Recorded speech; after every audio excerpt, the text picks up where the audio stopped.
Hey everybody, welcome back to my channel. We are wrapping up this the Rebellion's Corsair review with Light and Dark as always.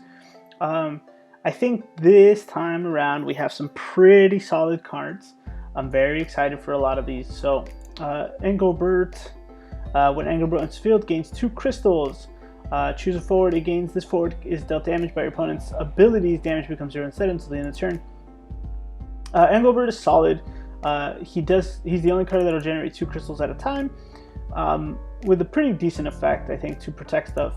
I was really into him at first. I thought he was going to be very, very, very strong. I love that he's a paladin. It's my favorite class to play usually, but he's quickly overshadowed by Venera Fennis Assassin. The cost required to cast Venera is reduced by 1 for each crystal you have, so she can be free. She has haste, and when she attacks you may pay a crystal. When you do so, all forwards your opponent controls lose 5,000 power until the end of the turn. All forwards your opponent controls. This is absurd. This is like I can't even compare it to anything. It's in a class of its own, I think, and I think she will be very, very useful when these crystal decks start finding their structure, I guess you could say. Like once it's kind of like once this the fog is cleared and settled and we know what's good and what's going on, Venera is going to be in those crystal decks, I assume anyway, over Engelbert. The only time it's not going to be Venera is if you're just like straight removing things anyway, and so, you know, Venera is not going to be important, but I think overall I think she's a more solid card. I know we're jumping around here, but it's okay because there's less to talk about. So Maria was, I believe, one of the card of the weeks first revealed. The forward of cost 2 or less other than Maria you control gain 2,000 power. When Maria enters the field, choose a backup you control, activate it. It loses all its abilities and also becomes a forward of 8,000 power. So, you know, after playing a pre-release, kind of seeing how this card feels, I like her even more. Again, the biggest thing these cards all have is that there's so much competition in the Light and Dark spot now, right? Like, playing Cosmos and Materia might not be enough anymore because, you know, I want to play Maria, I want to play Shinryu, I want to play Engelbert, I want to play Kadaj, I want to play Fennis, I want to play this new beautiful Veritas. If you guys haven't seen it foil, it's crazy. It looks amazing. Make sure to check out my Twitter. I'm pretty sure there's a picture up there already, or it's going to be up soon. But yeah, like the slots are getting more complicated, right? And I like that, but I also just maybe give me something else that lets me play more darks or do something. Anyway, so all these new 2-drops that we've seen throughout the set, they're all very impressive and they all do a lot of really cool stuff. But she creates 2 and buffs it and changes things. You know, we saw the Noelle, we saw Blue Mage in water.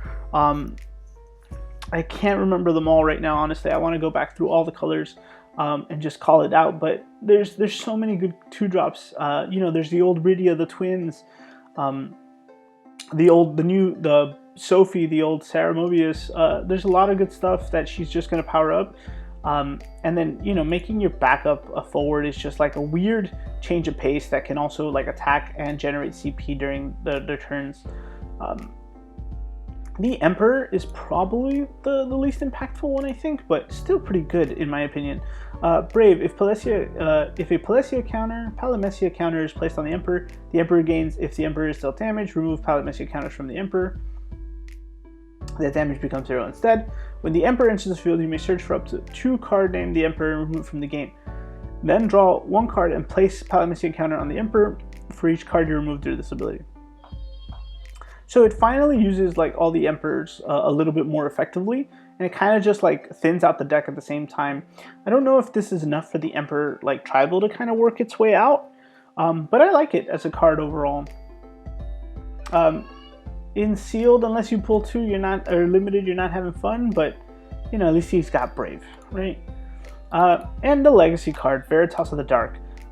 We know what this card does, but you know, if you're a newer player, you don't remember this card. Legacy cards are cards that were printed previously. This is an Opus 8 legendary, and he was very impactful at the time. He was one of my favorite cards. You played through triple of this, surprisingly. or at least that was the argument at the time. You play 2 or 3, and me, I found myself playing 3 at all times. When Veritas enters the field, your opponent selects a forward he or she controls and puts it into the break zone. When Veritas of the Dark is put from the field into the break zone, your opponent selects a character he or she controls and puts it into the break zone. So you're taking a lot of resources away from your ability, and he's a big guy. So it's also good. We used to play this with Magic Pod, Famfrits, and just a few other things there that kind of took advantage of making your opponent to do these things. And yeah, it was nice. I'm happy to see him get a little bit of love.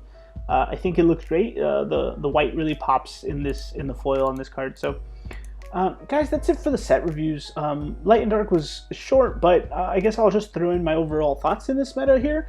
A lot of things got support: Scions, Typo, standard units, crystals, technically rebels, FFBE, samurais, monks, category 4. I think I said typo already. And then just like everything else on an individual point, like everything got removal, break zone removal. Some got more and some sure are better than others.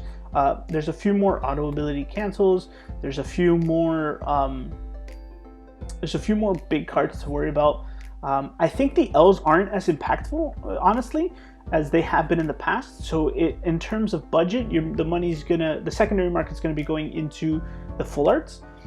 For some of the commons or heroes and rares and stuff like that, which might ultimately make them cheaper, but we'll see how that goes. The meta got broken wide open, I think, and I love that.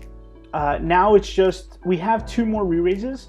Well, actually, we have 3 re-raises, right? We have PA, Canada, and I think the Cali one now before the end of the year, and they should all be revolving around this meta. So I think it's a good way to end the year before the resurgence of power comes through. It's a good way to end the competitive year. Competitive, right? I say competitive loosely there. And this meta brought a lot out. Turks was another one.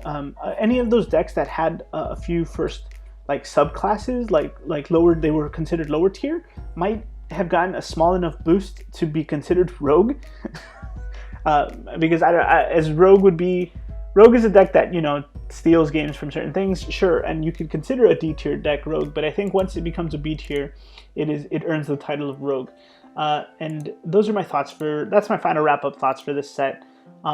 Everything got a buff, and there's a lot of crazy stuff going on. It's once the fog and the smoke clears and settles, I can't wait to see what it looks like, and who comes out on top. So, guys, let me know what you're thinking. Are you playing Engelbert or are you playing Fennis in your crystal deck? I need to know. Leave it in the comments below. If you haven't checked out the other set reviews, make sure to do so. Remember, we are streaming Opus 17 on Thursdays now on Twitch, so make sure to follow me on there. And for everything else Final Fantasy, stay tuned. I will do my best to keep up with you guys. Have a great day, everybody, and farewell.